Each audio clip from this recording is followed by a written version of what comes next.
Welcome to Tell Me About It, a podcast by SLPs for everybody. My name is Francie. And my name is Maggie. And once again, we are joined by a special guest. Yay! Should I introduce myself? Please for it. do. I'm Alyssa Croll. I'm also an SLP. Hi, thank you for having me. Yes, we're so excited that you're here. Me too. I'm thrilled. My first podcast. Yes, we're so happy to be your first podcast. We've become kind of like internet acquaintances or like internet SLP friends, which is kind of fun. So it's great to finally get to like see your face and meet you more or less in person. Same. I love it. That's the great thing about the internet. You can connect with people from everywhere and it's great. Yeah. So Alyssa, you are currently working as an SLP. Can you tell our listeners kind of more about what your day-to-day looks like, maybe what population you're working with, or just some, kind of like nuts and bolts SLP things? Yeah, so I am an SLP, but my role is an assistive technology specialist. I work in a very large school district. We have 180,000 kids in our school district. So we are like the 10th largest in the nation. Yeah, wow. We're very large. So I work on a team of like 8 other SLPs. And I have about, I want to say 30 to 35 schools that I support. So my role is I support teachers, SLPs, any staff and students in doing AAC assessments, any assessments for assistive technology to allow students with that need access to the curriculum or communication. So I have a very large range of students that I work with. So I work with a lot of autistic students. I also work with students that have complex physical needs, right? That may have motor limitations. I get to work with a variety of students, which is pretty cool. And what I really like about it is it really helps, I like to do creative problem solving. And there's so often situations in here where you have to like think outside the box to get these kids, access, because not every kid follows some, trajectory. I'm just going to use this as an example because I think it's an interesting story. We had a student who was allergic to plastic. And so they couldn't use, and they needed access, right? Because they couldn't handwrite. And so we couldn't use a keyboard because keyboards are plastic. Wow. And wooden keyboards. I don't know if you know that. So we got him a wooden keyboard. Yes. Did you know that? No. Both of our jaws are on the floor. I didn't know people could be allergic to plastic. I guess it makes sense because people are allergic to latex too and all sorts of things. Yeah. I didn't know that, A. B, I didn't know they made wooden keyboards. So both of those things are very cool.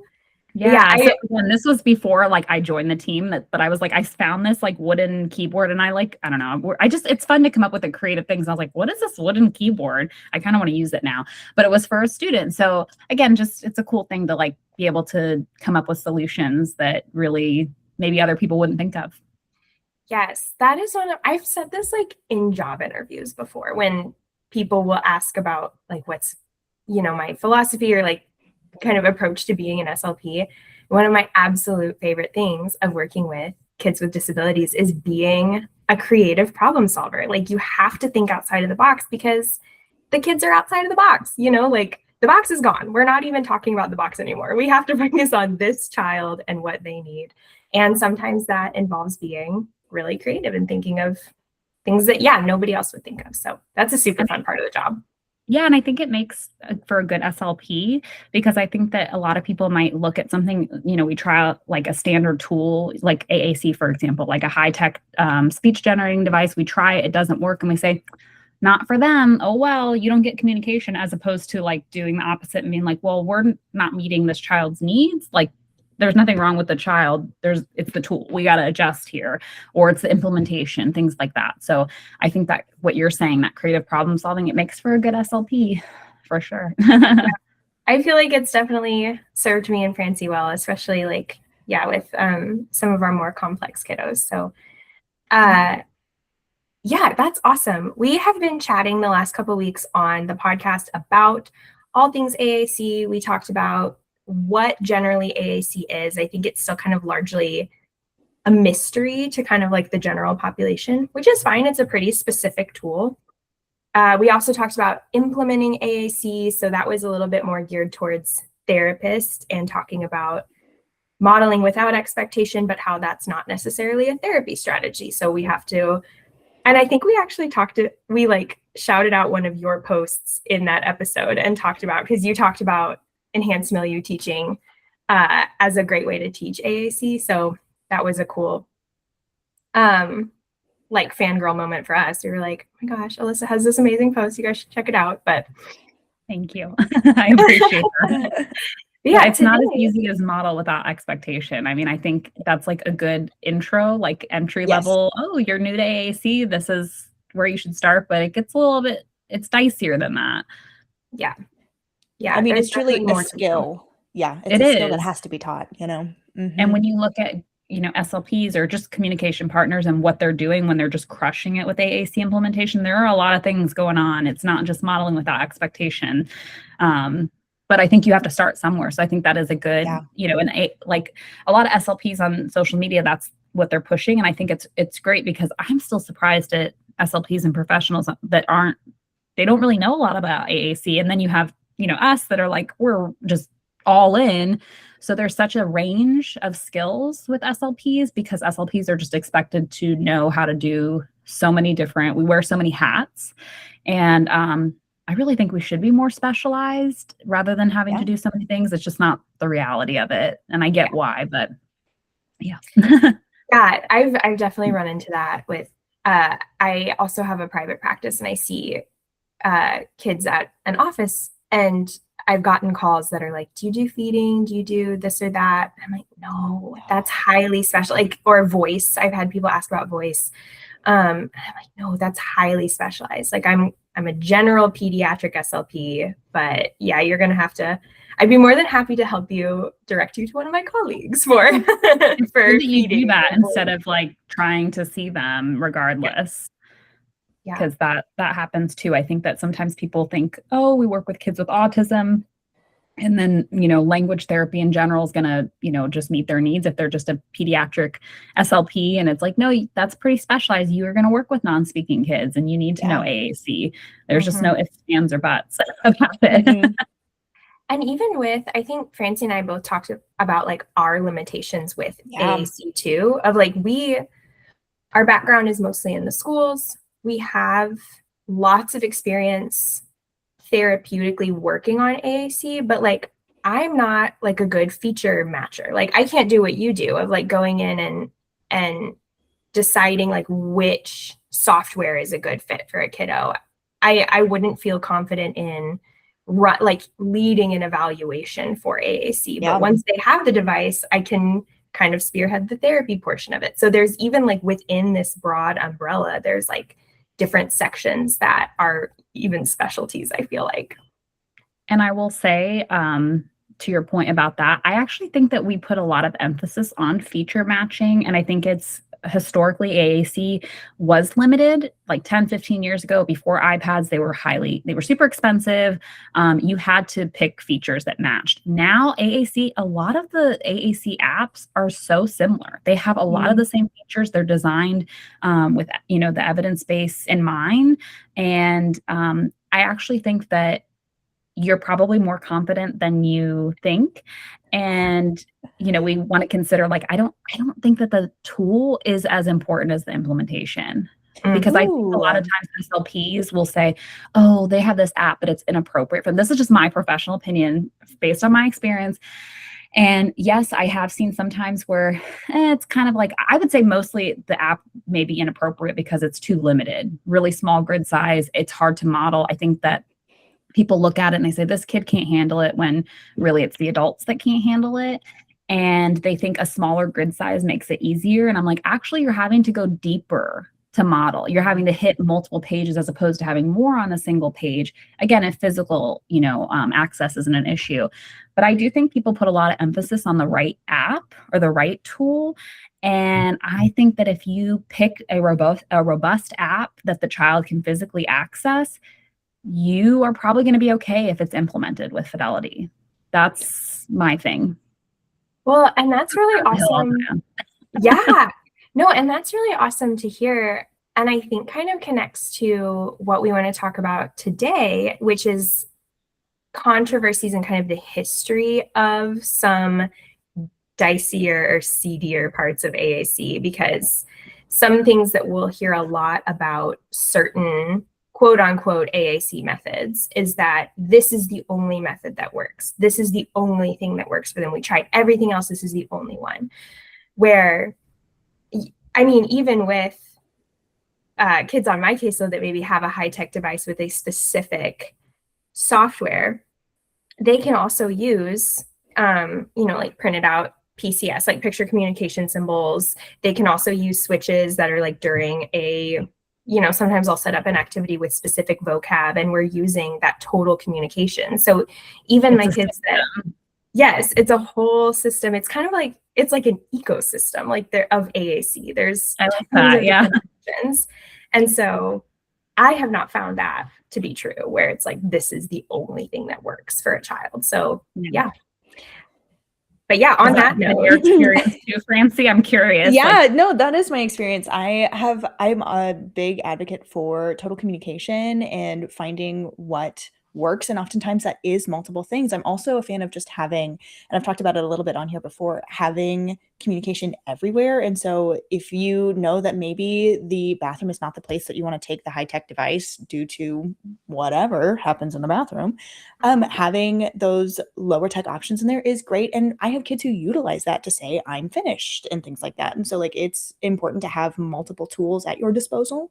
I think a great example that's kind of analogous is we don't just use one mode of words, if that makes sense too. Like we don't all speak in a monotone. There's multiple layers to all types of communication. And so I think it would be, yeah, exactly. And so I think it would be reductive to say we can only use one type of AAC system because it is so mosaic. Communication is so mosaic. So in order to encapsulate that, I think we need multiple tools at our disposal. So my most proficient AAC users they also use signs and gestures. That's another, I'm like, I think we need to emphasize teaching those skills because that's something unaided. You don't need another tool. It's always there with you. And again, they get their message across and that makes them effective communicators. It's not just access to language, it's getting the message across. So absolutely. I can't emphasize that enough. I do think it's a system. And I just want to say one more point about the AAC app is I think another thing that's really under considered when it comes to AAC is familiarity of the communication partners. So I work in the school system and I will tell you, if I have a classroom, and this happens a lot, where I have 10 students and 7 of them are going to need AAC, unless there's an extenuating circumstances, they're all getting the same app because that teacher is overwhelmed and I need to make it as simple as possible for her. And the kids are going to learn what we teach them, truthfully. So I will give them, and that's the hill I'll die on, I will give them all the same AAC app because the teacher will then feel comfortable. I'm not going to give this one Proloquo and this one Touch Chat. Why? Unless there's a feature that particular student needs, then we'll go that route. But again, that's the hill I'll die on. Yeah. Well, and I found myself in a situation that I often find myself in, which is where I'm trying to run an enrichment activity with a group of preschoolers who, do not want to stay at the table. They're not interested in sitting down and dying Easter eggs is what it was yesterday. And they all have different AAC systems. I was yesterday rocking 2 dedicated devices with LAMP, both with key guards, and then one Snap Plus Core on an iPad. And they were different grid sizes, different device sizes, and I'm upside down trying to like octopus model. And I was like, I'm trying to model core vocab. I'm trying to model like activity relevant vocab. And I literally gave myself a migraine. Like at the end of that session, I was like, I need to go sit in my office with the lights off and take some Advil because that was too much. And this is like, it's a lot. And this is like, and you're a pro, right? Yes, like you're a pro. Job. So then when we say like, oh, teacher, it's no big deal. We're going to give you 5 different devices. They all have different software and all have different like access methods, and the kids all have different support needs, and you get one activity, and we need you to model like 15 vocab like targets. Yeah. Go and for if it. you don't, you're ableist. Yeah, And harming this child if not. Good Right. luck. totally. Yeah. Oh my goodness. Okay, so Yeah. today, let's get into kind of some of the darker side or more Yes. controversial sides of AAC. There Right. has been a lot of, this is not the first time AAC controversy, and I'm talking about, we have seen recently in the news, across multiple news sites, the promotion of a AAC system that is a little bit more controversial. It is controversial, let's be real. It is controversial. This is not Some the would first argue time. it's not AAC, by the way. And some would argue it's not AAC. Ooh, I would love for you to speak on that more. Yeah. And this is not the first time this has happened in the world of AAC. Through the 80s and 90s, we had facilitated communication, and that led to some lawsuits, like actual lawsuits. So would either of you like to talk to what facilitated communication is, to remind our listeners about kind of the history of why this kind of access method or this kind of approach is a little bit scary? I can talk a little bit about that if that's Go okay. for it. Maggie. Take it away. So I want to say that it, and don't quote me on the dates, but I'm pretty sure this is accurate. In the 80s, facilitated communication, I want to say, I can't remember her first name, Crosley. It was a woman, I think she's from Australia, who did facilitated communication. They brought it to the United States, I want to say late 80s. Douglas Bicklin at University of Syracuse was a big, he still, to my understanding, is pushing facilitated communication to this day, even though it was debunked, which I'll get into that. Essentially, it was saying very similar claims as today. It's unlocking the voices of these autistic, people that could not otherwise demonstrate these skills, non-speaking individuals. And it was what we'd say touch-based facilitated communication. So depending on who you speak to, all of these would fall under facilitated communication. Other people would argue, no, facilitated communication, that was in the 90s. This is different because it's no touch.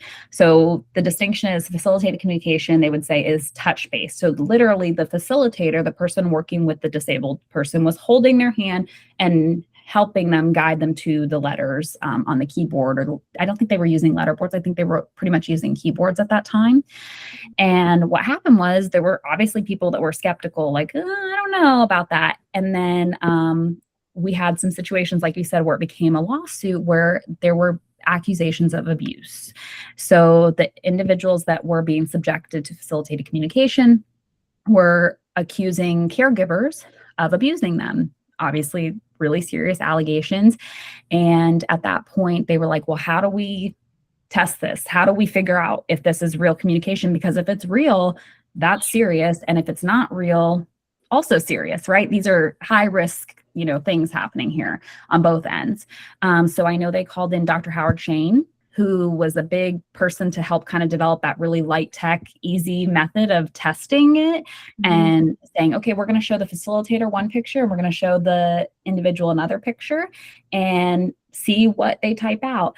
And I would say it depends on which studies you look at, because they did a lot of research on this, but 100% of the time when they did this initially, any message that the facilitator saw was the one that was spelled out, never the one if they differed. So they kind of said, oh, this is evidence that it's actually the facilitators controlling the message. And really researchers said, this is debunked and moved on. They still pushed facilitated communication. They have rebranded it as assisted spelling or assisted typing, but it's University of Syracuse still pushes that, which is interesting to me. Am I going too deep in the history? No, keep going. And then I get into the rabbit hole of reading all this because I find it so fascinating. And then I don't know if you guys know Soma Mukhopadhyay, who developed rapid prompting method. Yes. Okay. And I don't know if I'm pronouncing her last name correct. I think I am. But she was in India with her son, Tito, and she had developed this method and he's able to write. So Portia Iverson, who had CAN, which is Cure Autism Now, which is what it was called. It eventually became Autism Speaks. So her and her husband created this organization. They funded Soma to come to the United States to teach her method in 2001. The connection to facilitated communication is a little bit washy, but whatever. The point is that she was doing no touch, but it was very like prompting, right? Like it's literally called rapid prompting method. So it's like, come on, do it. Like point to this, touch this. And it was really question based. Like we're reading something and I'm going to ask you questions, a lot of responding back and forth. And then, so she created that. And then really like, I think she even, trademarked it in around 2003, 2004, started working in Austin, Texas at a clinic with an organization called Halo. And then that's RPM. So it's been around since 2000. She came to the US in 2001, but really coined it and started training people on it in 2003, 2004. So what is that, 20 something years ago? Mm-hmm. Elizabeth Vossler, she's the one that created Spelling to Communicate, worked and trained with SOMA, with RPM. And then branched off in 2015, 2016, and developed Spelling to Communicate. So they all are similar and they all have roots with each other and they're not new. That is something that I want to emphasize. They've been, there's really not a huge difference between Spelling to Communicate and rapid prompting method. And they all have their roots, I would say, in facilitated communication. Yeah, that's the gist of it. No, and that's awesome. I'm familiar with kind of like the major players, some of the researchers. I believe Elizabeth Vossler she's still located in Virginia. Is that right? Mm-hmm. And there's someone at a university in Virginia that's kind of heading up a lot of the current research. Jaswal, yes. That's how you pronounce it. Mm-hmm. Yeah, I recognize his name from I've read the research articles that are linked on AAC's website because I was like, let me take a look at this. Like, I got to see this for myself. So yeah. I know that there are some big universities that are funding this research and continue to, fund, which in my eyes is kind of a bit of a promotion. Like if it takes money to do research, to pay a PI and all of your techs and all of this stuff and reimburse families that do it. And that all costs money. So like some of these big universities, Syracuse, I think it's UVA in Virginia. That sounds right. I'd have to double check, but yeah. That sounds right. They're kind of, in my mind, kind of putting their money where their mouth is and investigating these methods that have been pretty thoroughly debunked. So I think that, is something that's fascinating. And you do kind of, as you dig, you find this, like the roots, they all kind of connect to each other. Jaswal, I don't remember the first name, but they have a son, a non-speaking, or I don't know if it's a son or a daughter, but they have a child that's not a non-speaker. So a little bit of a conflict of interest, which, it's fine. I believe they were featured on the telepathy tapes. I could be wrong about that specific person, but I'm trying to think back to my notes of when I listened to the first season last year. I found that connection between S2C and the telepathy tapes of, it maybe was not Jaswal. I don't want to be wrong about that. I should fact check it, but there is also a connection there that was not made explicit in the podcast. So, and I think that kind of leads me into something too about the research, because a lot of people will say, well, these are newer, the research is coming. RPM, rapid prompt method, again, 2004. It's over 20 years. They've had opportunities, and I will tell you, it is very deliberate. That's my understanding of not doing message passing tests. They say that message passing, again, that thing where you show the facilitator is essentially not privy to the information that the speller or the person with the disability has. So it's blinding, right? It's just good controlled studies. They say that that's invalid. It puts too much pressure on the individual with the disability and it stresses them out so they can't perform, and then I think it's interesting that Jaswal study was an eye tracking study where they literally had to have this device, this thing on top of their head to track their eye movements. That's not stressful. Again, I think it goes back to what we talked about. It's like, if you're trying to prove that facilitated communication is real and, RPM and S2C, all of these things, then we can do more intrusive study, right, procedures. But if you're trying to disprove, which I take issue with that because science should be trying to disprove, right? Controlled studies are pressure testing claims and hypotheses. So if it can't, stand up to that, then we need to rethink our hypothesis. It should be pressure tested. Yeah, I totally agree. And I think something that stood out to me too about the research, especially Jaswal's research that is posted on I-AAC is the International Association for Spelled Communication. I think that's what it stands for, but that's kind of like the head body of spelling to communicate.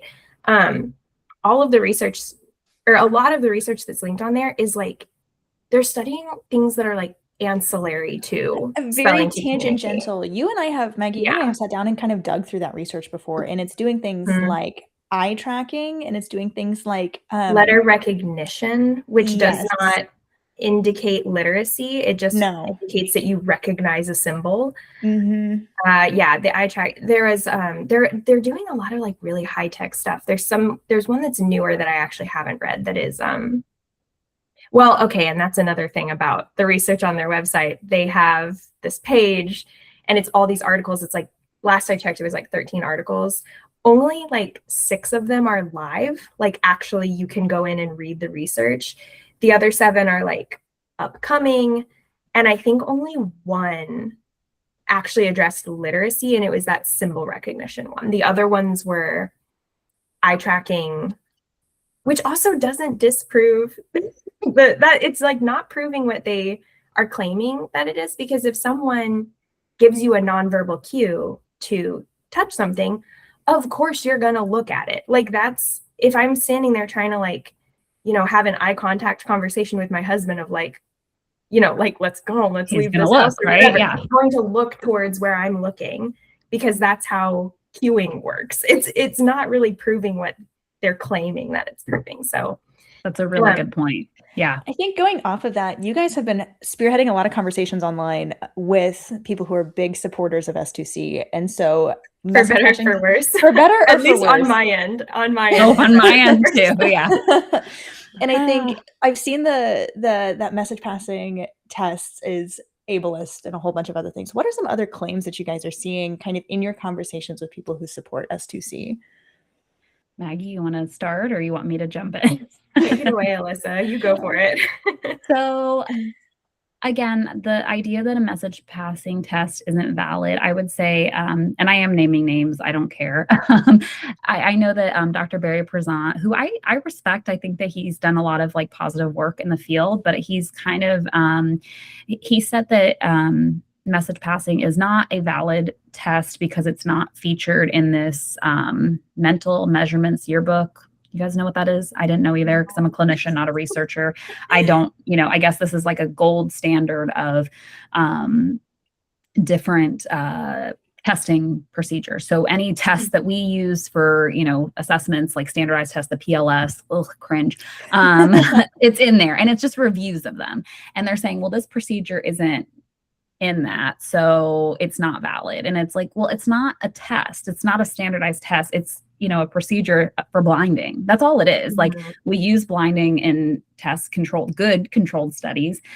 So that's one of the arguments. I already kind of mentioned that it's too much pressure. Imagine being in a room where people don't believe you, and, the vibes are off, and, you're supposed to perform to, complete this, and it's just not a good measure. And it's like, well, good studies will take that into consideration. And I know that there were past studies that say, we're going to put you with a communication, because they refer to facilitators as communication regulation partners, often CRPs. I don't know if you've heard that term, rather than a facilitator or a helper. That's the term they like to use. And they say they're there just for regulation. And I'm like, well, they can still do that. Pick somebody that they're comfortable with. Say, hey, are you okay here? At any point, you tell us if you are uncomfortable and you want to stop. And they take great care to do these types of things, because they don't want their study to be ruined by confounding variables, right? Good scientists want to control for those things, because if somebody reads their studies, they want it to, one, be replicable.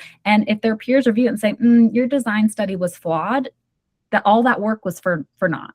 Right. So that's a couple of the things. The other thing is that autism is, and again, it depends who you speak with, but saying that autism is a motor disorder, right? That they have motor differences, they have, quote, whole body apraxia, which I take issue with. Somebody left a comment on my page. Her name is Mel, I want to say, and thank you. She wrote it so beautifully that whole body apraxia, not a thing.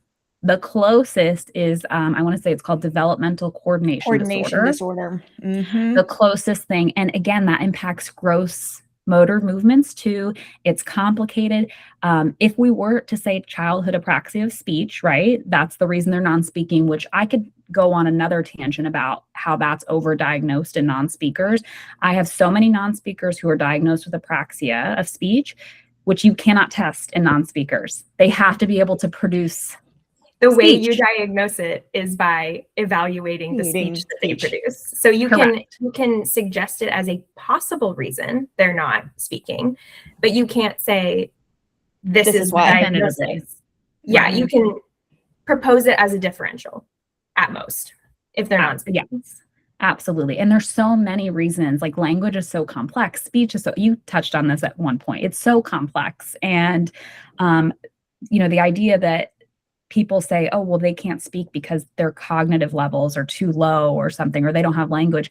There are people with intellectual disabilities that use robust language and have perfectly intelligible speech. These things are so much more nuanced and complex than that. I say oftentimes at my work that language and cognition are not indicators of each other. Not indicators of each other. Because how many times have you talked to a neurotypical person who says a lot of things and you're like, do you know what you're saying? That like they're not related to each other. Yeah. I go off on tangents sometime when I'm tired. I'm like, what was I saying? I blacked out. And Francie and I have both worked with students on our caseloads, which I'm sure you have too, that are completely verbal, fully verbal, full sentences. They can talk, may not even have very many speech errors aside from like developmental ones that you would expect. And then their IQ is significantly impacted. So their cognition is very impacted. And that for me is like always kind of a heartbreaking situation where I just, as a person, I worry for those kids as they grow up because people do tie verbal ability to cognition.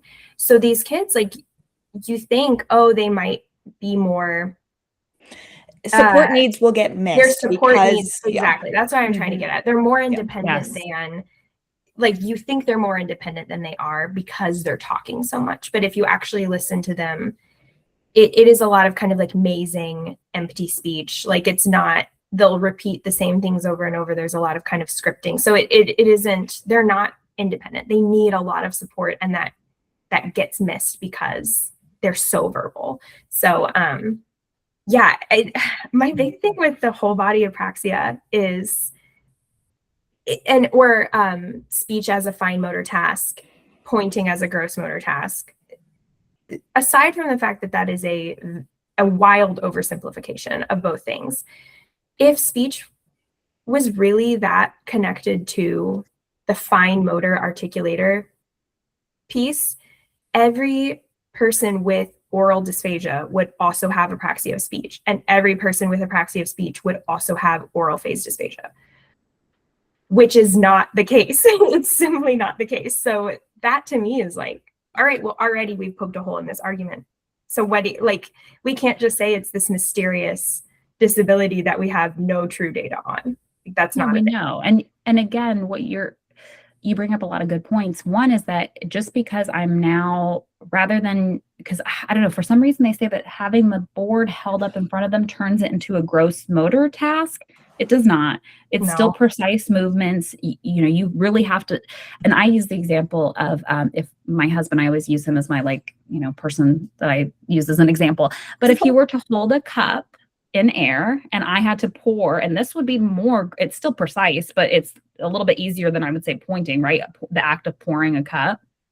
But when you're trying to make it accurate and more precise, if he's holding a cup and I'm trying to pour it, almost everybody, what do? You take your other hand and you grab it to stabilize it. Like, okay, here, because just trying to coordinate with him to pour it in his cup is nearly impossible and you'll make a mess. Like, Yeah. and that's a perfect example of like, oh, we're trying to, it doesn't make it easier to hold up a board. And as still as you're holding it, you still need to orient yourself, right? And I see a lot of times in videos of these spellers, these individuals who are being subjected to these methods, they are not looking at the board. And I really take issue with that. I've heard so many different reasons for that. Well, oh, they depend on peripheral vision, which there's evidence that shows that peripheral vision is impacted, and vision in general is impacted in autistic, like more so than regular population, neurotypical population. Yeah. So there's just a lot of things that don't quite make sense. And I think we end up doing, we try to have discussions, and I'm not trying to poke holes, but I'm saying, hey, these are considerations. You're making extraordinary claims. You're saying that an individual who hasn't demonstrated language and literacy skills is now having advanced literacy skills. No Obtaining a spelling master's errors. degree, writing a novel, Yes. You got a master's degree from Columbia University. And before that, you had no literacy skills. And literacy, this is another hill I will die on. You can be hyperlexic. We've all encountered kids that are hyperlexic, but typically comprehension is not there. We can decode, encode, but we're not understanding the things that we're reading necessarily. Not always. Of course, there's variation. But being able to decode and encode, that is not something that you learn.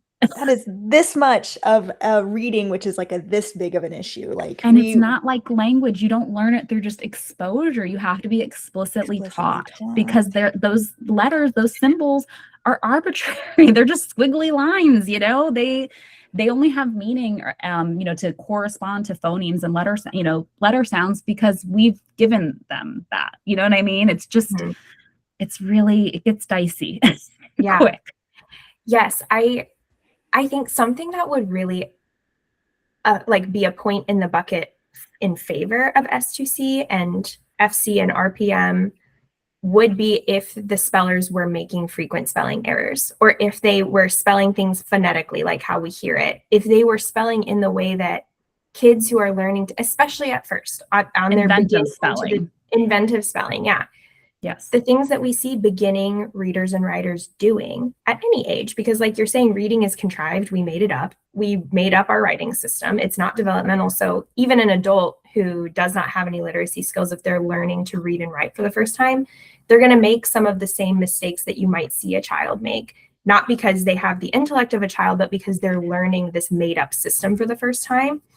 And so if we saw these spelling errors, if that was something that was addressed and baked into the literacy component of S2C, which as far as I can tell, there is no literacy component, that would be a point in the bucket in favor in my eyes, because I'm like, oh, okay, because that's showing me learning. That's showing me the teaching process. But that is completely absent as far as I can tell.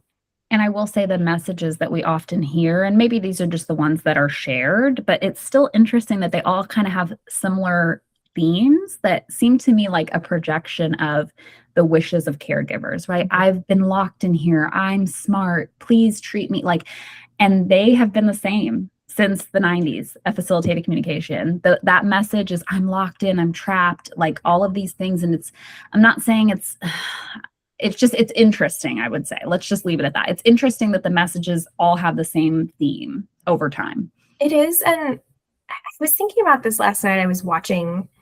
I've been trying to find longer videos of people spelling, because on the Today Show, you posted on your Instagram a slowed down clip of Woody, what's his last name? Brown? Brown. Mm-hmm.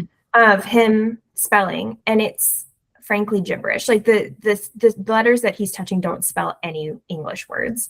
So I've been trying to find more examples of that, and it's really hard because in news clips and even S2C promo stuff, they'll show like a short, like 5 to 10 second clip of somebody spelling, and you don't get to see them doing the whole word unaided. Like I've seen some facilitators will be sitting there and they'll, whip the board away and whip it back down and go, like R Resetting the and board. E, now S and J. Like they're telling the person what to touch, and you can see the small movements in the board. So it seems more like my generous read would be, this is a training session. My non-generous read is, why aren't they spelling that without you telling them the letters, you know? And so Yeah, it's hard to find.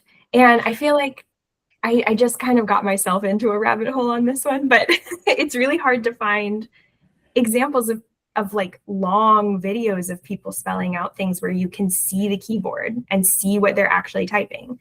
a lot of times it's like they change the view, the frame, it's like forward and back, and it's not just let's look at the board and see what we're touching and pointing to. I posted another one and I specifically posted 2 videos, one of Soma, which that I'm going to talk about that video because I think it's important to know, and then the other one of Elizabeth Vossler. So Soma, again, RPM creator. Elizabeth Vossler, I think I'm saying her last name right. She created Spelling to Communicate after training under Soma with RPM. Mm-hmm. There's one video with Elizabeth working with a young lady who's saying, stop, please, no more, verbally, with spoken language. And she's just continuing to prompt her through the spelling. And what's interesting is that you can see the board clearly. This is like one of the few videos. And I know a lot of times they'll say, oh, it's what do they call it? A bad actor, right? They'll say, that's not a good example of spelling. Well, this is the person who developed this spelling method. So, and this is supposedly an open speller. I don't know if you guys have touched on that. An open speller is what they consider, they're not learning to spell. They can now generate their own messages. That's an open speller. So this is what they would say is independent spelling. Correct. I mean, they still need support, obviously, from the CRP, Communication Regulation Partner. But my understanding is I don't see a lot of videos where I haven't seen one where there's not somebody sitting right next to them. And they say a lot of times it takes a long time for people to learn this. My opinion is that it's taking a long time for them to learn your cueing. That's what I think it is. It takes a long time to learn somebody's cueing, and that's why it doesn't transfer a lot of times when they work with somebody else. Yeah. They end up with like 1 or 2 communication regulation partners.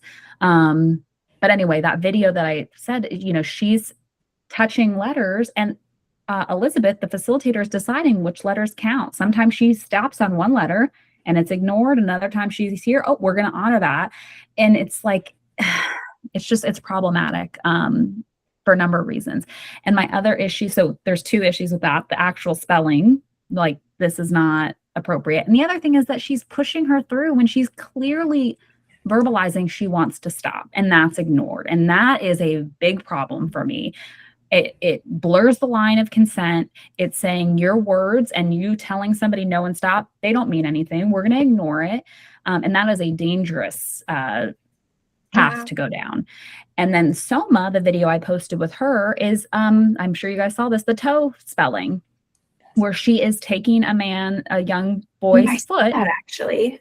She is saying, she posted it, and in the caption, it's like, he refused to use his hands, so we came up with a creative way and she's making him use his toes to point to a board. So it's compliance. And I don't see, like, if we're saying that this is a motor issue, okay, that doesn't transfer. Like, using your toes is learning a motor plan. If we're trying to use our fingers, and I have nothing wrong with people using their toes. There are people that use AAC with their toes. There's what's his name? There's somebody on Instagram. Oh, I'm drawing a blank. Chris, he's like Mr. Toe is his Instagram handle. He literally uses his toe, and I've had users that use their toe to access. But that's not what's happening here. You're getting him to comply, and ultimately, again, if we're saying motor plan, that's another thing about the spelling. I'm sorry, I go on like these tangents. Please interrupt me. But, we start with stencils with maybe only 8 to 10 letters, and we're swapping out the stencils. And then we're saying, okay, now you're going to get the full stencil. And then now, once you've mastered that, we'll go to a keyboard. Well, you're changing the motor plan every time. Yeah. Why would we do that? I would not do that for individuals that have motor impairments. We're going to try to reduce that as much as possible, because it adds cognitive demand that we don't need. Why not just start with the keyboard? I just, there's a lot of questions I have. No, I think these are all the same questions that the two of us have. And in fact, like, I would be mad if I walked into where I was working and there was a new SLP in there with one of my kids that has complex motor needs, switching up their access method. Like, I work really hard with the OTs at my school setting to make sure that I'm giving these kids access to a switch. Usually it's a switch because I'm working with beginning communicators in a way that's fair for them. So these kids also will present with not volitional movements. They have a lot of reflexive movements, some stereotypy, that kind of thing.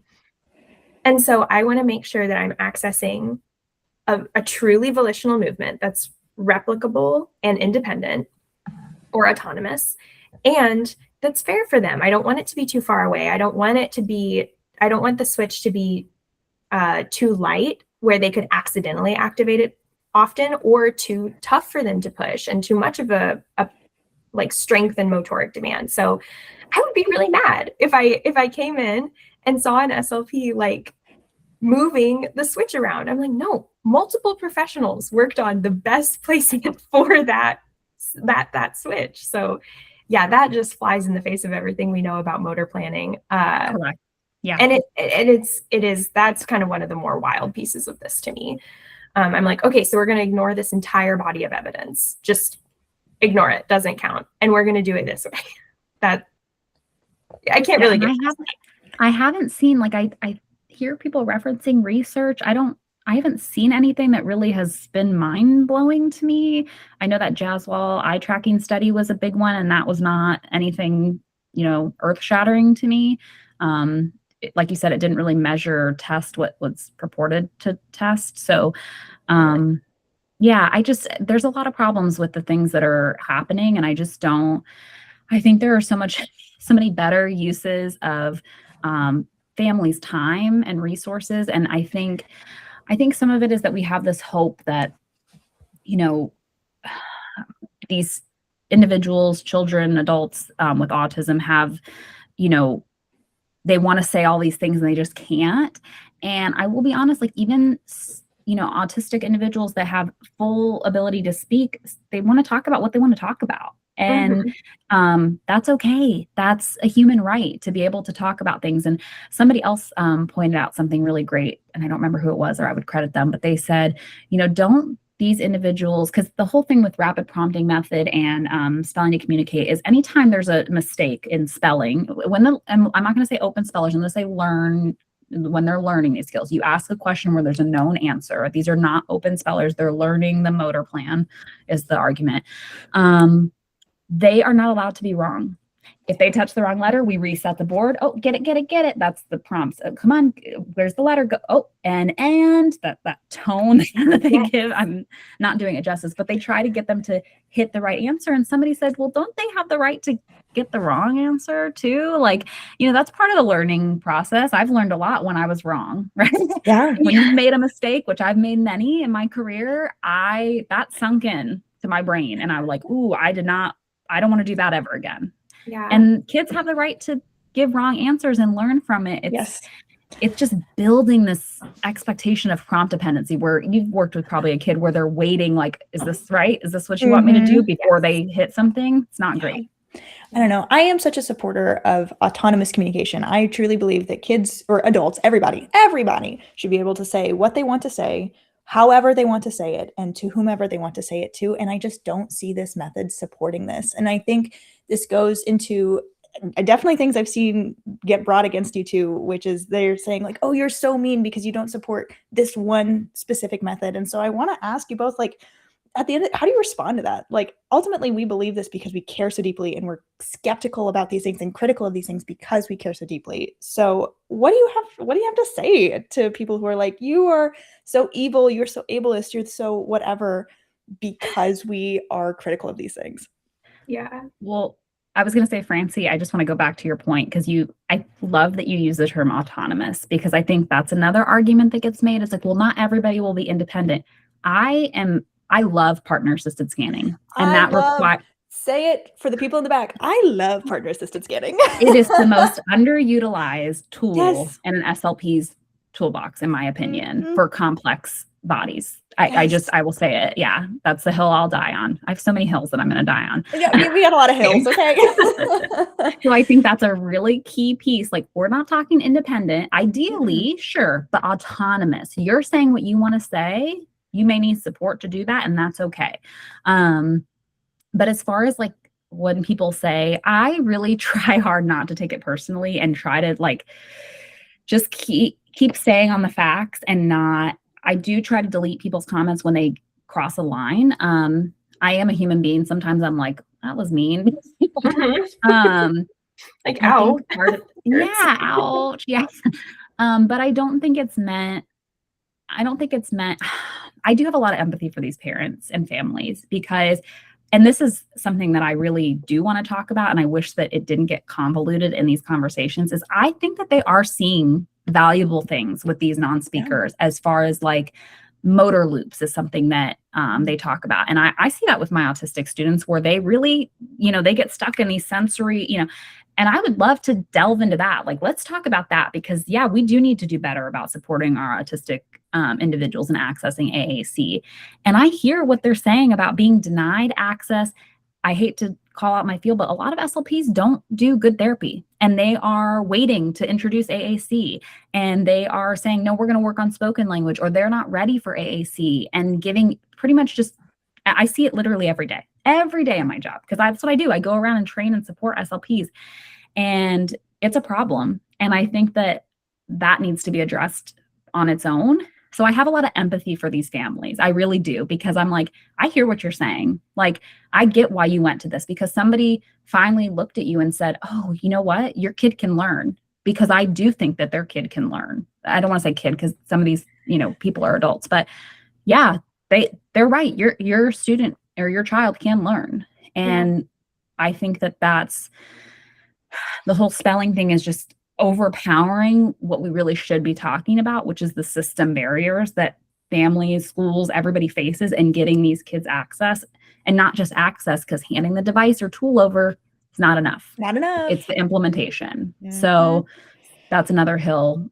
Should I make a list of hills I'll die on? I need a whiteboard. Yeah, no, I feel the same way. I'm like, I can't die on all of these hills. Like, I got to choose just a couple, but yeah, it's, gosh, I so relate to what you're saying. And at least like from my experience, I try really hard to just like not even address like the ad hominem attacks, because that's what they are. Like, it's attacking me as a person because I'm saying something that they disagree with and that they see as wrong. And I'm trying to just, not take it personally. Someone called me ableist. They called me like an Asha puppet. Some other thing, like, I'm so blinded by my need to be right and all this stuff. And I'm like, you don't know me. Like, you've never met me. You haven't watched any of my content on my SLP page. You're just going based off of this one comment, and you're attacking me as a person, and you can't do that because you don't know me. You don't know who I am. And so I have just like of the mindset of like, I'm not even, if it's an ad hominem attack, I'm not even going to defend myself. I'm just going to let it fly right past. Like, I don't care, because you don't know me. But what I will defend is the science. And so if people are saying things that are provably false about autism or AAC or even like the SLP field, because to your point, I have so much compassion for these families, and not in a pitying way, like in a way of like, yes, you have been wronged. People have not given you the support that you deserve. And that breaks my heart. That's really, really sad. Hate to say it. Some people are bad at their jobs. Like, some people are they're just not doing a good job. And that's not to prop myself up at all. Cause I have days at work where that was not my best work, but like some people are bad at their jobs. And so when that's the only person of a career field that you've interacted with, then of course you're going to make assumptions about the entire field naturally. But I will not accept ad hominem attacks, just in the sense that like, they don't even hit my inbox. I'm like, nope, moving on. Like, you don't know who I am. I think you're better than I am, because sometimes I'm like, I start to like think, I'm like, am I a bad person? I don't know. I think that because to me, it's so cut and dry, and I try to be like open-minded. And I think that there's a balance, right? Like I can be open-minded, but still feel we need controlled evidence, right? We need good scientific research. But I think to your point, Maggie, about being called ableist, which I could delve into that. I think that is I think it's actually the opposite. I think that we are trying to accept individuals for who they are, as opposed to being like, well, you're more valuable if you can spell these long things of poetry and you're not cognitively disabled at all. We've been wrong about you. That. The erasure of cognitive disability, or at best glossing over it, at worst total erasure of it. And I know parents that feel this way. Like I had a parent who sent me a text, and she saw the New York Times article and she sent it to me, and I was like, what are your thoughts on this? And she kind of felt, and I've talked to multiple parents that feel this way. It's like, well, what am I doing wrong that my child can't, spell these things or learn, and I'm like, well, your child has a cognitive disability, which this particular parent, we know because of the, it's not autism. He has a condition that impacts cognition. Mm-hmm. He was typical developing at first, and then, so it's okay. Like, that's fine. And we should be providing more support. And I know there's a big disconnect in the autism space where there are parents of autistic children or individuals with high support needs that feel that they're being overlooked or erased by autistic individuals with low support needs kind of speaking for. And I think both are probably right and both are wrong. But to me, that is erasure. And if we're just going to say blanketly, oh no, actually nobody has a cognitive disability, you need to presume competence, I don't think that that's good therapy either. Because you need to meet individuals where they are. And it doesn't mean we shouldn't do age respectful things and speak to them at their age, but it does mean we need to scaffold support, because I can't be doing college level materials if your cognitive level is that of a middle school. It just doesn't make sense. And it's not good therapy. Sorry. Yeah, totally. No, interrupt me, please. My practice is I did like the Orton Gillingham training a couple years back, and I work with kids with dyslexia too, or just any struggling reader, on like building those literacy skills, because literacy is what? Language. So I do include that in my practice after I got some extra support in it. And that's great. I am a huge fan of high-low passages. So it's like the content is age appropriate. We're not talking about like ducklings and like fairy tales and all of the stuff that you do with preschool students. So the content is age appropriate, but the reading level is lower. It's more beginner. And you can do that. You can write an article about like the Artemis 2 thing just launched. You can write an article about that is decodable, that is like put things in simple terms for a person who is a beginning reader or has a cognitive disability, can understand better, maybe not fully, but like better than just an article from, NPR or whatever. So there are ways that you can modify age appropriate concepts or things that your students really into. Like I've written passages on, or like structured whole therapy sessions around like Lego Batman and like Five Nights at Freddy's, and these things that are super age appropriate for kids to be into. And be like Five Nights at Freddy's. It's so creepy. It's so creepy. They like creepy stuff. I don't know. This is a total tangent. When I have tattoos, I think we all have tattoos in this table. So when I personally in my personal life like creepy things. And so when I was getting tattoos, I was like, I work in pediatrics, right? I've got mine right here, right? Skull tattoo. I don't have one. No, you need one. Step it up, Maggie. Yeah, this is seriously totally tangential. But I was like, oh no, I'm gonna am I gonna scare the kids? And I have so many kids who are like, Miss Collins, I watched Chucky this weekend, and I'm like, what?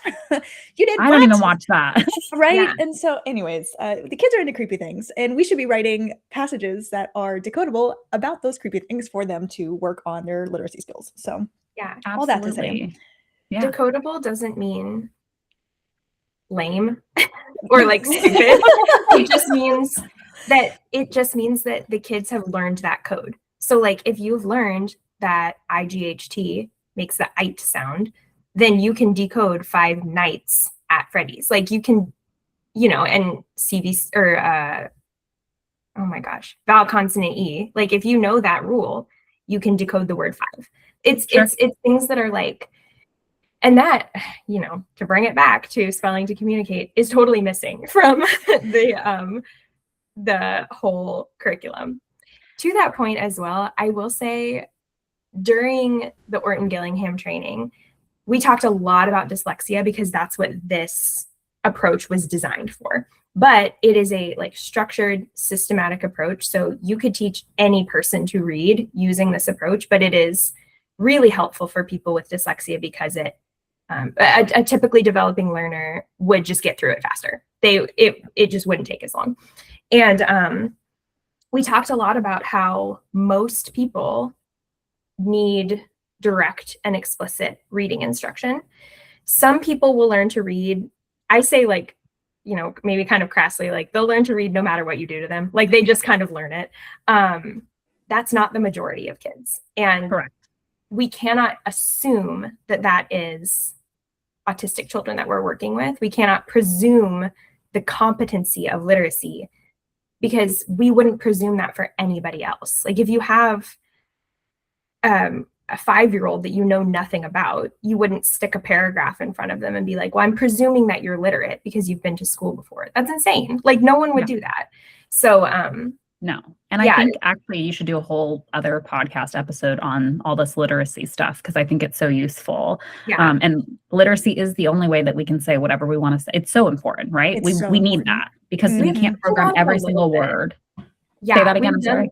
We've talked about literacy a little bit, but that's another one where like me and Francie could ramble for truly like 8 hours without taking a breath about. So here's going back to the whole spelling to communicate thing. My end goal for my AAC users is to be able to be literate and type. And so I have students on my caseload who type independently. And I don't mean independently as in I'm holding their AAC device. It's on the table or they're on their laptop and they're typing and their primary mode of communication is an AAC device. Like we should be teaching I don't know. I think I get so flustered about this because I have high expectations for myself and for the students that I work with to be able to get the skills that they need. And so to see those things get glossed over or ignored completely, it makes me really upset because they should be able to spell, but we should be also teaching them the literacy skills. And that sometimes starts with the iconic use of language before we can transition. And so we're not saying spelling is bad. We're saying spelling is great, but we have to have these other skills in place to be able to spell, right? Yes. And I also get frustrated with the use of spelling because it is so, I think, intentionally confusing. It is so like why would anybody have a problem with spelling? They should be able to spell. I'm like, that's not what this is. It's right. It's facilitated. I want to point out a couple things because I've had thoughts as you've been talking. Presumed competence came directly, that term, from facilitated communication. Okay. So I just want to point that out. Like it's not a new term. It came from facilitated communication. And I think the opposite is also like implied that we're presuming they're incompetent. No, it's presuming that they have some higher support needs, that they need support, right? My go-to phrase, sorry to interrupt, my go-to phrase is always open expectations. I'm going into every interaction I have with a student having open expectations. I'm going to meet you where you're at and we're going to take you as far as you go. And I'm not going to go in with preconceived notions about you can or you cannot, truly, because that is unfair on both directions. So yeah. And I think the other thing too is like what we're talking about are almost two different things. I'm not sure if you guys have read Comprehensive Literacy for All, if you're familiar with Building Wings.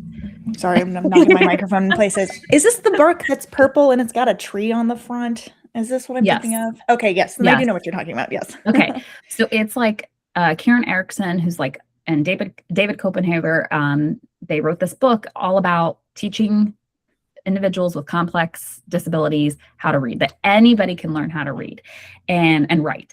And I think for me, I don't think that written language is just I'm encoding letters to construct words into a sentence. Like, in a more advanced way, yes, I can generate anything. But really, written expression is I have a thought in my mind and I want to put it to paper, right? Digital paper, whatever that might be. And I think before kids learn, we have some kids that are emergent literacy, they are in the emergent literate stage, and they should still be able to put their thoughts and ideas on paper. Mhm. And I think AAC is a great way that they can access it. And I think if we're waiting for them to be able to encode and write each word, it's so laborious and it takes time. And really they want to write, they want to put their thoughts and ideas on paper. And I think there's ways that we can do that aren't putting words in their mouth. And again, if we're having motor limitations, to have each person spell out every single letter and then have somebody there interpreting what they're touching. I think technology has come so far. There's so many cool tools that help kids that have literacy deficits, that help them to be better communicators through written expression. Predictive text is great. Spell check, right? Those things help so that when we do those inventive spelling, it corrects it and makes it a word. And that actually is an evidence-based practice and support to teach better spelling. So I just think that we're not using the tools at our fingertips, and I don't know why. It just seems counterintuitive. Francie, what's that quote? I think from the inventor of pod. Sorry, again, Missouri allergies. As soon as I started talking, I'm like, oh, I gotta sneeze. I had it too, actually. I'm like a little bit congested, like post-nasal drip. It's something this time of year. Spring. It's not good. That quote, it's like, I want to hear your thoughts no matter how simple they are. What is that? Yes, you nailed that one. Okay. The creator of Pod truly believes, and I also believe this, that regardless of how simple somebody's thoughts is, regardless of their cognitive ability, I want to hear what you have to say. And so, and I think that's true. That's true. That's where it ends. Yeah. That's it. Yeah, and that's something that, like, I think I said earlier that, like, I try to let the ad hominem attacks fly by. I suppose I'm doing that now because a year ago when we first discovered S2C, it hit me and Francie's radar. Both of us were very upset by, like, especially testimonies of parents who are saying, like, how dare you not believe in my child? Like, this is my, and it's these very, very emotionally compelling arguments. I remember, like, we were on a snow day from school, but I was texting Francie. I'm like, am I a bad person? Like, we're going back and forth. Like, are we bad people for not believing in this? And at the time we were very skeptical. I have moved into the phase where, like, I'm not really skeptical anymore. I'm like, all right, you better have some good evidence to bring to the table if I'm going to believe this. But yeah, at that point, we were just like, we're trying so hard to do right by these individuals that it is really hard to hear those emotional attacks. And I think that is what makes this whole thing so compelling and is a big red flag for pseudoscience, is that over reliance on emotional appeals. It's okay to make some emotional appeals. That's a common rhetorical tactic, no big deal. But if that's your whole thing, like, if that's your big argument, then like, that's a logical fallacy, you know? So it's just so tough. It makes having conversations about this really, really dicey. And you're perceived as being closed-minded when I actually feel the opposite, because I think that I would change my mind if research came out and said, wow, they did blinded message passing tests, or, you know, maybe there's some other thing that I haven't thought of that would somehow prove authorship, because that's the issue here, is authorship. We could go by the claims that they're saying as to why this works and pinpoint and critique them. Ultimately, our issue is that, are these words that of the individual, right, being subjected to these methods? And that's the concern. So until we address that, I can't really be open-minded, but I am open-minded in the sense that if that came out, I'll get on board. Is the opposite true, though? Is there anything that I could say where these proponents of these assisted spelling methods, facilitated spelling methods, it would change their mind? No, I don't think there is. And that is, like, the definition of being closed-minded. And it's problematic. But, you know, again, I do have empathy for the families. I have less empathy for SLPs that are, you know, kind of, I don't want to say this because I don't want to insult anybody. You can edit this out maybe if you want, but it's like this savior complex, right? Like, I'm an ally, and, you know, and it's like, well, Nobody's doing more good than I am right now in this moment. Like, yeah. Correct. And I'm actually doing harm by questioning these methods. And that's a really dangerous thing to say. And there are really people that have, been leaders in our field that have really questioned this. And honestly, they've moved on. They really have. They're like, I don't even understand why we're still having this conversation. And there's this assumption that, well, these are modern spelling methods. It's, facilitated communication with branding and It's a little bit. Reheated They've reduced the tension. Yeah, it is. Yeah. Just the same thing. And if it's not, then prove to me it isn't. I'm open to that. But if it's, these testimonials, no, there's like supplements that, I felt great after I took, lizard, I don't even know. I can't even make up something. Yeah. Right. Powdered lizard tail. Yeah. And I felt great. It really helped my energy. It's like, okay, well, I don't care if there's 8,000 testimonies about that. That's not scientific evidence. Yeah. And we have to demand that in our field. And it's not, I think that other people say, like, what's the harm? It's like, there is harm. There is real harm. And let's say that nothing harmful happened.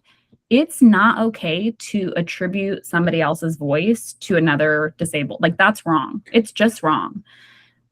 I was watching a video that a YouTuber made, and this person is not an SLP, doesn't make disability content. It seems. I kind of scrolled through her page a little bit to try and and now I'm forgetting her name, but let me look it up and I'll say it because I want to credit her. Like, she was English. Yeah. And I know who you're talking about. Maybe FC is Not Science posted about it. I posted about it. You posted about it too? Okay. Yeah, she talked about Woody Brown. She found other videos of him, and she used the phrase, and she went down her own kind of like S2C FC rabbit hole. She used the phrase creeping horror. Like, she's like sitting here and realizing with this sense of creeping horror what is happening here, that a person who is disabled is kind of their voice is being co-opted to share thoughts that are not their own. And so when people, which Woody Brown's mother has said on the record, like, how am I harming him? I feel like, not to be rude, I feel like it's obvious how you're harming him. Like, I feel like it should be clear how this method can do harm, because at the very basic level, it is putting a voice that is not their own into somebody else and attributing those thoughts to them. And at the worst, we've talked about blurred the line of consent. We've talked about the court cases that have already happened with alleged abuse.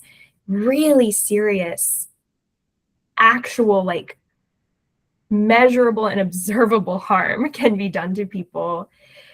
Francie and I have talked about this particular population is already far more likely to experience all forms of abuse, physical, emotional, financial, sexual, already statistically more likely because of their vulnerability. And so if we are removing consent from the picture, we're ignoring verbal words that are spoken, we're ignoring body language, we're ignoring these kind of extra linguistic things, and only relying on one, usually communication partner, that's reading what they're allegedly spelling.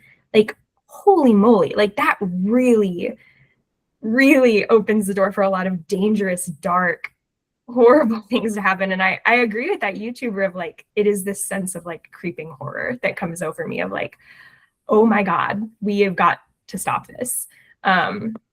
I have a question for you, because maybe you've seen this. One other thing that you made me think of it is, have you seen individuals who are using these methods, these facilitated spelling methods, actually initiate communication in any way? Ooh, you know what? I don't think I have. This is the other thing that I was trying to look for when I was trying to look for those longer clips of people spelling, because I want to see more of the process. So I don't want to see someone ask a direct question and put a letterboard in front. I want to see the person is doing their own thing, blah, blah, Are blah. they reaching for the board? Are Yes, they? and then has a thought, I want to say something. Yeah. Is there an established way that they initiate communication? I reference Pod a lot when we have these conversations because Pod was created in Australia at the same time that facilitated communication was created. Gail Porter, right? Gail Porter, yep. And so at literally almost at the exact same time, they are like paralleling each other in their development. And so Gail, in her creation of Pod, was very staunch in this is not FC, this is autonomous communication, and here's how. And one of the things that's important in Pod is a routine, consistent, and known way to initiate communication, whether that's raising our hand with a bracelet that says, go get my book, or whether it's I'm reaching for my book, I know what I want to say. And so having those established, and if that's not, and you're forcing somebody to communicate, is that really holistically what's best for them? No. Right. And I think what you're saying is like, you need an established way. I have students with severe motor difficulties, motor impairments, really complex bodies. And I almost always tell them, like, first thing you need to do is get a way for them to grab your attention. Let's put a Big Mac or some kind of button there recorded that says, get over here, lady, whatever you want them to record, make it fun, whatever. But they need a way to say, come on, I need something. Let's talk. And because if they're waiting, they just become these passive responders. And that's what I see. I see somebody holding up a board and asking a question and them responding. And even if I'm asking, if I look at a prompt hierarchy, even if I ask a very open-ended question, like, what do you want to say? Or tell me about it, I'm still prompting them. Like, we shoot for, in certain situations, for somebody to initiate without any prompting, maybe a natural cue that occurs, right? But if every time I'm having to pull it out of them, that's not ideal either. And some people will, ultimately, some individuals, they may need that level of prompting, but it's not the goal. And I do think that they need a way to say, and I haven't seen it where the kid's like just dying to go over and grab their board or, come on, let's spell. I'm not verbally saying that, but there's no body movements that indicate that that's what they want to do. So I'd be curious to see that. Well, and I'm kind of to the point where I'm like, okay, I've engaged with this a lot online. I've been trying to find videos, longer videos of people spelling. I kind of want to see it in person. So far, I have been told that is probably not going to happen for me. I tried as well. Yeah, not to like get too much into it, but there does seem to be this kind of barrier of like, because I'm going in with the mindset of like, prove it to me, that's not welcome. And I kind of get it from one hand, because they don't want to let a stranger in to see someone, like, they have no reason to believe that I would be nice. They have no reason to believe that I wouldn't come in combative and come in, trying to be sneaky or tricky or whatever, and do like gotcha journalism type thing. They have no reason to trust that I wouldn't do that. I wouldn't, but like, they don't know me, So from that lens, I get it.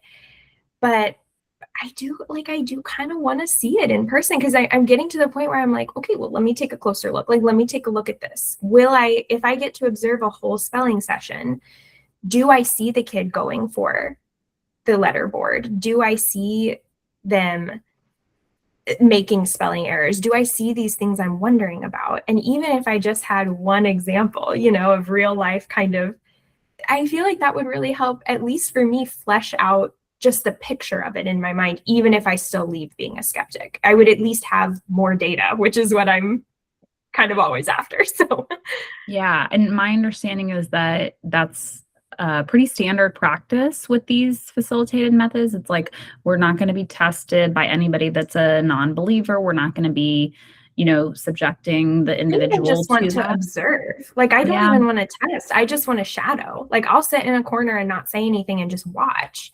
But yeah, that also it doesn't seem to be kind of kosher. It doesn't seem to be the norm. And yeah, I work with a lot of families with AAC users, and I can't imagine them being like, no, they'd be like, yeah, come and see what this kid can do. Like, it wouldn't be a thing.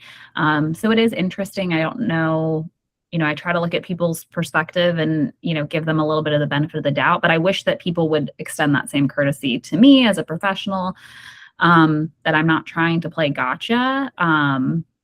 And I would like to see it, but I have not been able to arrange that opportunity. So we'll see. I do still I am have a scientific mind where I do want to do some informal probes, and I've been clear about that. But of course I want to observe first, and it's not meant to be like, we're going to play a game, like you said, of gotcha. I'm going to prove that it's not that. It's just I want to see, let's see what's going on here. And I just think ethically, people are pushing this method and it's not evidence-based. And that to me is problematic. If it was evidence-based, sure, people I'll give you an example, PECS. PECS is a great example. It is evidence-based. I don't like it. I don't use it, and I don't push it for families. I have reasons with it. Does it mean that it's not evidence-based? It works. We know PECS works, but to me, it doesn't make sense. My lived experience is that it's a lot of nouns. It doesn't tend to stay, we're ultimately going to transfer to another system because there aren't adults that use PECS. I have a lot of issues with PECS, right? But it's evidence-based. I don't have an issue with somebody using it, but you get what I'm saying? It's you have to have evidence for these things. And I'm not saying that you have to use everything, but we need science to show. And if you're going to make extraordinary claims, require extraordinary evidence. That's that. Yeah. Well, we want to be respectful of your time. I your love time this too. I know. We could both sit here and talk for 8 hours without taking a single breath about this topic. So yeah, I know. I have so much more I could say on it, but I think we covered a lot of the key points, and you guys are doing really good work. And I really am a fan of your podcast. Thank you for having me on. We'll have to do this again. Maybe if you guys are in need of content and you're desperate, you can have me come back on. No, this has been really, really fun. I'm glad we've finally gotten to meet and talk about something that the three of us are so really passionate about. Clearly. Mm-hmm. Yes. Oh gosh, there was something else I wanted to note. I cannot remember. But while I'm trying to think of that, Alyssa, is there anything do you want to plug your Instagram or anything you're working on right now if you want to talk about it? Yeah. My Instagram is my handle's AAC the SLP, because I like AAC, and then my initials are actually AAC, Alyssa Ann Croll. I'm not really working on anything. I work full-time for the school district. I don't have a lot of time. I have 2 young girls, so I really just do it because I enjoy talking about AAC. I'm kind of obsessed with it, and it interests me, so that's why I'm on the interwebs, spreading this information and fighting the good fight.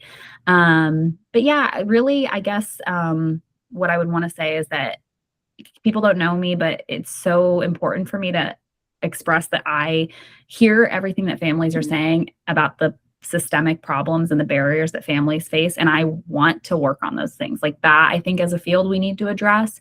So if we can maybe not throw the baby out with the bathwater, I have listened to families and I've heard about the concerns, and I think we as a field need to work on it. So do better, SLPs. And then if you're doing great, keep up the good work. Yeah, definitely.